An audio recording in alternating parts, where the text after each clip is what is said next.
बिस्मिल्लाहिर्रहमानिर्रहीम। अस्सलाम वालेकुम दोस्तों, उम्मीद करता हूँ आप बिल्कुल ठीक ठाक होंगे। दोस्तों आज है 21 अक्टूबर सन 2023 और दिन है हफ्ता का। दोस्तों आज की वीडियो में मैं आपके साथ 5 से 6 जो आज की मिक्स न्यूज़ हैं वो शेयर कर रहा हूँ और समुद्री तूफ़ान तेज के हवाले से जो अपडेट लास्ट टाइम ओमान के महकमे मौसमियात के मुताबिक की गई है वो भी आपके साथ, उसकी थोड़ी सी जो तफसील है वो भी आपके साथ इस वीडियो में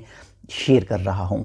तो एक छोटी सी रिक्वेस्ट है कि अगर आपने अभी तक हमारे channel tech with Urdu subscribe नहीं किया तो आप इसको सब्सक्राइब कर लीजिएगा, मज़ीद ऐसी मालूमाती वीडियो देखने के लिए और इन्फॉर्मेशन जानने के लिए। तो सबसे जो पहली न्यूज़ है वो है वर्ल्ड कप 2023 के हवाले से। अगर वर्ल्ड कप 2023 के जो स्कोर देखें तो जो भी टीमें हैं वो काफ़ी ज़्यादा स्कोर बना रही हैं और आज का अगर मैच देखें जो साउथ अफ्रीका और इंग्लैंड के दरमियान हुआ है और साउथ अफ्रीका ने जीत के लिए 400 यानी 400 का जो टारगेट दिया था इंग्लैंड को, लेकिन सबसे जो बड़ी आईसीसी जो वनडे मैच है उसमें इंग्लैंड की सबसे बड़ी जो हार है वो आज सामने आई है और साउथ अफ्रीका का 400 रन जो था जो उसने चेज़ करना था और इसके मुकाबले में जो इंग्लैंड की टीम है वो सिर्फ़ और सिर्फ जो है वो 170 रन बनाकर जो है वो आउट हो गई और साउथ अफ्रीका जो है वो 229 रन से जो है वो मैच जीत गया था। एक बड़ी अपडेट थी, एक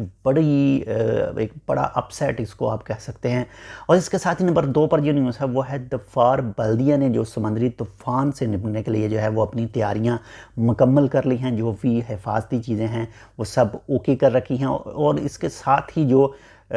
Oman civil defence and ambulance authority है उसने भी तमाम चीज़ें जो हैं वो अपनी रेडी की हैं और कल यानी उम्मीद है यानी जो अदाद शुमार शेयर किए गए हैं उन अदाद शुमार के मुताबिक जो कल चांस हैं कि ये दफार गवर्नरेट के इलाके में ये टकरा सकता है और इसका जो रुख बताया जा रहा है वो दफार गवर्नरेट और यमन की तरफ जो बताया गया है। और इसके साथ ही अगर बात करें अलवस्ता गवर्नरेट की तो अलवस्ता गवर्नरेट में भी इसके जो असरात होंगे वो हो सकते हैं, बारिश वगैरह और ये तमाम चीज़ें। और इसके साथ ही नंबर 3 पर जो न्यूज़ है, नंबर 4 पर जो न्यूज़ है वो है ओमान कंज्यूमर प्रोटेक्शन अथॉरिटी के हवाले से। उनकी तरफ से कहा गया है कि जो भी दफार गवर्नरेट और अलवस्ता गवर्नरेट में जो समंदरी तूफ़ान तेज़ की वजह से जो है वो बारिशें वगैरह होंगी, अपने असरात जो है वो दिखाएगा। तो दुकानदारों और स्टोर वालों से कहा गया है कि इस समंदरी तूफ़ान से फ़ायदा ना उठाएं और किसी भी जो चीज़ है, कोई भी जो चीज़ है उसकी जो प्राइस है उसे ना बढ़ाएं, जो सेम प्राइस है उसी में ही सेल करें। ये वार्निंग जारी की गई है ओमान कंज्यूमर प्रोटेक्शन अथॉरिटी की तरफ से। इसके साथ ही नंबर 5 पर जो न्यूज़ है ऑलरेडी मैं आपके साथ ये शेयर कर चुका हूँ कि कल और परसों यानी खासकर कल कहा गया है,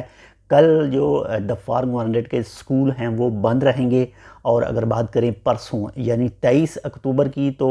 23 अक्टूबर को मौसम के लिहाज से देखा जाएगा और उसके बाद में जो है वो स्कूल में भी हो सकता है सोमवार को, पीर को यानी स्कूल खुलें और हो भी सकता है कि जो बारिश ज़्यादा हो तो स्कूल ना खुलें। तो कल जो है वो कन्फर्म है, कल 22 अक्टूबर को जो दफार गवर्नरेट में स्कूल हैं वो बंद रहेंगे। और इसके साथ ही नंबर 6 पर जो न्यूज़ है वो है कल से यानी 22 अक्टूबर 2023 से जो दफार गवर्नरेट के अंदर सलाला के अंदर, जो खासकर सलाला की बात करें, सलाला के अंदर जो सियाहती मकाम हैं और जो पार्क वगैरह हैं वो बंद रहेंगे। और इसके हवाले से जैसे कोई अपडेट आएगी वो भी इंशाल्लाह आपके साथ शेयर करेंगे। और इसके बाद में नंबर 7 पर जो न्यूज़ है वो फ्रेश अपडेट है जो ओमान के महकमे मौसमियात की तरफ से शाम 7 बजे अपडेट की गई है। और शाम 7 बजे की अपडेट के मुताबिक जो है वो समंदरी तूफ़ान का जो समंदरी तूफ़ान तेज़ है, ट्रॉपिकल स्ट्रॉम जो है इसका सेंटर जो है वो ओमान के साहिल से 714 यानी 714 किलोमीटर दूर है। और अगर बात करें जो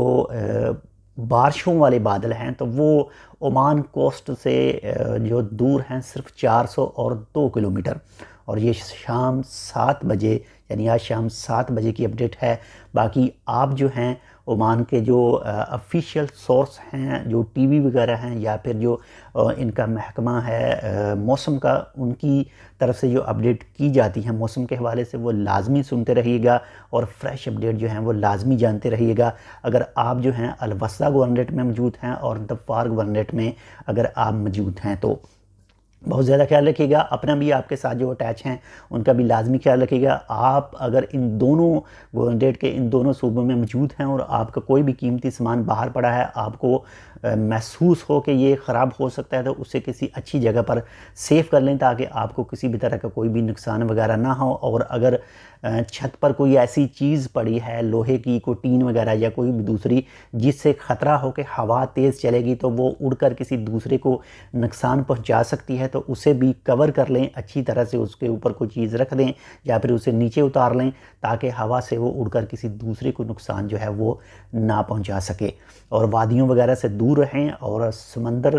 की जो लहरें हैं वो काफ़ी ऊपर जा सकती हैं, और एहतियात आप तमाम दोस्तों के लिए लाजमी है कि समंदर की जो लहरें देखने के लिए है वो समंदर के पास में ना जाएं, इससे आपकी जान को जो है वो ख़तरा हो सकता है। तो इंशाल्लाह मिलते हैं आपसे दूसरी अपडेट के साथ, तब तक के लिए अल्लाह हाफ़िज़।